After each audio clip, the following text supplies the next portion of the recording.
काव्या अपने छोटे से खेत में सब्जियां उगा रही थी। उसने जैसे ही कुदाल जमीन पर मारी, अचानक जमीन धंस गई। काव्या सीधे नीचे एक अंधेरी गुफा में जा गिरी। काव्या की आंखें फटी की फटी रह गईं। वो गुफा पत्थरों से नहीं, बल्कि सोने की ईंटों से भरी पड़ी थी। काव्या ने बिना एक पल गवाए अपनी टूटी हुई ट्रॉली निकाली।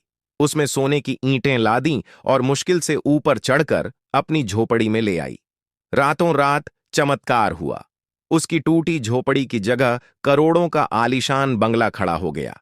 अगली सुबह काव्या को लगा कि अब एक गाड़ी भी होनी चाहिए। वो फिर उसी गुफा में उतरी। इस बार जेबें भरकर सोने के सिक्के लाई और शहर से सबसे महंगी लग्जरी कार खरीद लाई। लोग देखते ही रह गए। काव्या अब अमीर थी, लेकिन उसका दिल अभी भी सोने जैसा था। उसने सोचा, क्यों ना इस खजाने से पूरे गांव की गरीबी मिटा दूं। तीसरे दिन वो फिर गुफा में उतरी और गांव वालों के लिए सोना भरने लगी। लेकिन उसे खबर नहीं थी कि उसकी लालची बड़ी बहन और जीजाजी कल से ही उस पर नजर रखे हुए थे। जैसे ही काव्या ने सोना उठाया, पीछे से जीजाजी ने उसे जोर का धक्का दिया। काव्या गिर पड़ी, हंसी।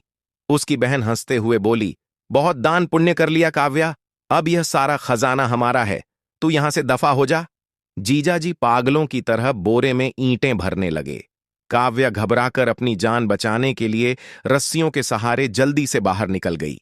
लेकिन जैसे ही काव्या बाहर निकली, धरती ढोलने लगी। वो जादुई गुफा सिर्फ जरूरतमंदों के लिए खुलती थी, लालचियों के लिए नहीं। देखते ही देखते गुफा का मुंह बंद होने लगा। काव्या चिल्लाई, दीदी बाहर आ जाओ। लेकिन वह दोनों सोना बटोरने में इतने मग्न थे कि उन्हें कुछ सुनाई नहीं दिया।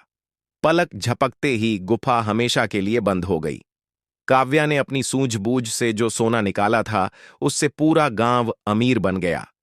लेकिन लालची बहन और जीजाजी अपनी करनी का फल भुगतने के लिए उसी सोने के ढेर के साथ हमेशा के लिए दफन हो गए।